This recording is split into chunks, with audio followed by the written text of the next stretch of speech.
పసుపులో శతాబ్దాల గౌరవం, పట్టు పరంపరకు ప్రతీక, సంప్రదాయానికి శాశ్వత చిరునామా సఖీ.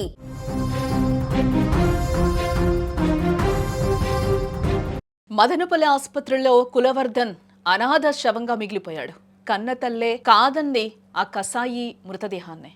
కులవర్ధన్ శవాన్ని తీసుకెళ్లేందుకు అక్కడికి బంధువులు కూడా రాలేనట్లుగా తెలుస్తోంది. అతనితో సంబంధం లేదని సొంత సోదరే చెప్తోంది.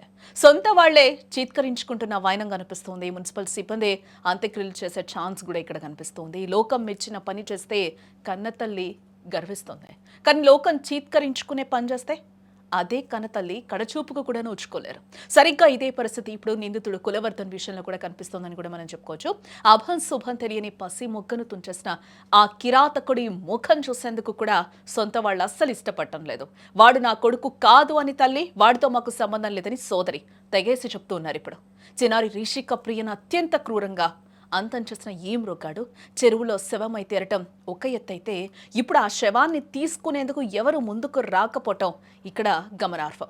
ప్రస్తుతం కులవర్ధన్ మృతదేహం మదనపల్లి ప్రభుత్వ ఆసుపత్రిలోనే ఉంది. కానీ ఆ శవం వద్దకు వెళ్లేందుకు కూడా అతని బంధువులు నిరాకరిస్తూ ఉన్నారు. ఇప్పుడు కనిపించిన తల్లి ఆ రాక్షసుడి ముఖం చూసేందుకు కూడా ఇష్టపడటం లేదు. ఇప్పుడు వాడు చేసిన పనికి వాడు అనుభవించాడు, వాడి ముఖం చూడటం మాకిష్టం లేదని ఆమె కన్నీరు పెట్టుకుంటూనే తన కొడుకును కాదనుకుంది. ఇక అతని సోదరి సైతం అతనితో మాకెటువంటి ఎలాంటి సంబంధం లేదు అని కూడా తెగేసి చెప్పేసింది. ఇప్పటికే ఒక మనిషి బతికున్నప్పుడు ఎలా ఉన్నా చనిపోయినప్పుడు కనీసం సొంత వాళ్ళ చేతుల మీదుగా అంత్యక్రియలు జరగాలని ప్రతి ఒక్కరు కోరుకుంటారు కదా.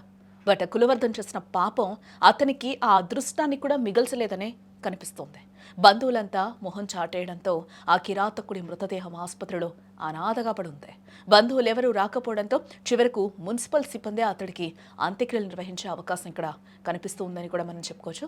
పాపం పండితే ఎలా ఉంటుందో ఈ ఘటనే ఇక్కడ సాక్ష్యంగా కనిపిస్తోంది. ఒక పసి ప్రాణాన్ని బలి తీసుకున్నవాడు కన్నతల్లికి కూడా కాకుండా పోయాడు. సమాజం చీత్కరించుకోవడమే కాకుండా సొంత కుటుంబమే వెలివేసిన ఈ స్థితి చూస్తుంటే పాపం పండిన వేళ ప్రాణం పోయినా శాంతి దొరకదు అన్నమాట ఇక్కడ అక్షరాల నిజమనిపిస్తూ ఉంది. అటు చిన్నారి రిషిక అంత్యక్రియలకు వేల మంది కన్నీటితో వీడ్కోలు పలికితే, ఇటు ఆ పాపి శవం అనాథగా మిగలడం విధి రాసిన అద్భుతమైన తీర్పుగా స్థానికులు కూడా భావిస్తూ ఉన్నారు.